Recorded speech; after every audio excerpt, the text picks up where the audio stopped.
And this is how it looks like without light. But let me turn it on for you. Big difference, right? And then my other sets of lights.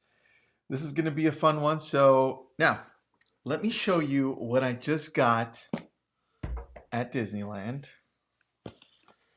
I don't know if you can see this, but it's Luke Skywalker's sword, and let's take a look at this one. Oh man, this is going to be awesome. Anyway, I'll show you a little bit later. Let's talk about virtual assistants. A lot of you know I have about 25 of them. I think I have 26 now. But the point is, I take my time in outlining the tasks and duties because at the very first time when I hired my very first VA, I did such a terrible job. And I thought, and the second time too, and the third time. And then I realized, damn, it's not the VA, it's my fault. So once I realized that, I said, what can we do differently to have better success? Because, I had just finished reading the book, The 4-Hour Work Week by Tim Ferriss. And in that book, he outlined how he uses VAs. And I thought, well, damn, that's brilliant. Well, I can probably do the same thing. So I've got a sheet for you to show you. And if you've been following me on Instagram or TikTok, I just, damn, can't stop looking at this one. This is really good. It has a clip. This is going to be fun. All right, so let me show you the sheet that I have for you because a lot of you are going to be really loving this one. Let me see if I can. Oh, perfect. There it is. All right, so here are the tasks and duties, and the world that we're in is changing. And so what I'm going to challenge you to think of more is how can you use talent, talented people and technology to be able to do more online, to be able to do more in your business, and to really bring more business to you. So the very first three that come to mind are video editor, is executive admin, and social media manager. And if I were going to say, hey, this is probably the one you want to hire first, I'd have some questions for you. So here are some questions. And these are ones that you're going to have to answer. I'm going to stop sharing really quick to come back to you. But let me get out of this really quick here and stop the share. So I have some questions for you. Number one is, well, where does most of your business come from? Is it from past clients? Is it from online leads? Where is it coming from? And that's what really would determine, do I go for an executive admin first? Do I go for video editor, right? Because I'm producing a lot of content and I get a lot of leads from social media. Or do I go more for a social media manager, right? And like my friend Ken Posick says, follow him on YouTube, I would probably go for a video editor. If, for instance, I would say if I'm starting all over, I'm going into real estate and I have such a great following on social media like Facebook and Instagram, I'd probably go for a social media manager.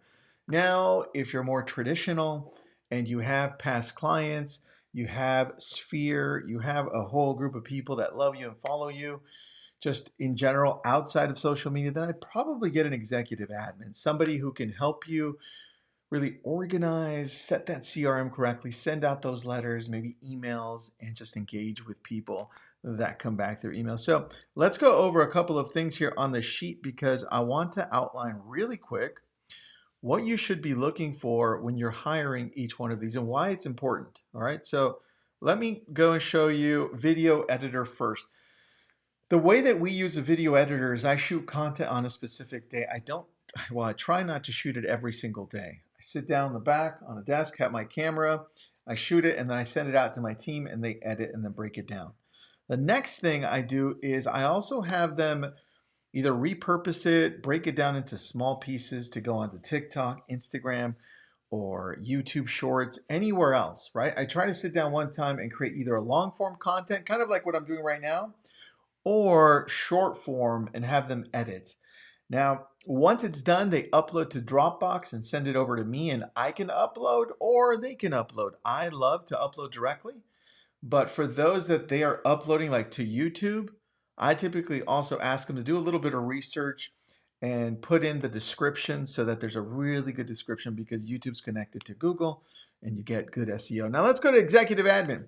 Here we're going to go and say, well, what do they do? Managing emails, managing calendar, returning emails and calls, which I love, by the way, because I'm not the greatest at.